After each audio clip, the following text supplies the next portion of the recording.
તો બીજી તરફ કેન્દ્રીય ગૃહમંત્રી અમિત શાહે તેલંગાણાના ચેવેલામાં જાહેર સભા સંબોધિત કરી હતી, જે દરમિયાન અમિત શાહે પોતાના એડિટેડ વિડીયો મામલે રેવંત રેડ્ડી પર આકરા પ્રહાર કર્યા હતા।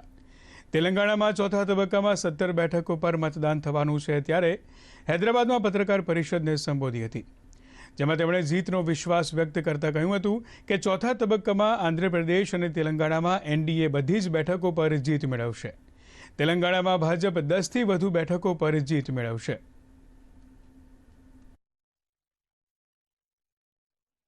12 लाख करोड़ के घपले, घोटाले, भ्रष्टाचार करने वाली कांग्रेस पार्टी और उनके साथी, और दूसरी ओर 23 साल तक प्रधानमंत्री और मुख्यमंत्री रहने के बाद भी जिस पर 25 पैसे का भी आरोप नहीं है, ऐसे हमारे प्रधानमंत्री नरेंद्र मोदी जी है।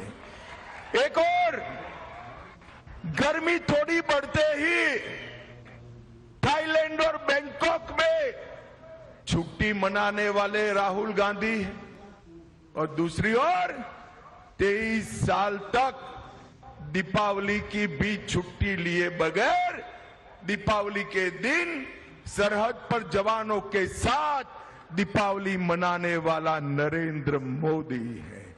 इन दोनों के बीच में आपको तय करना है।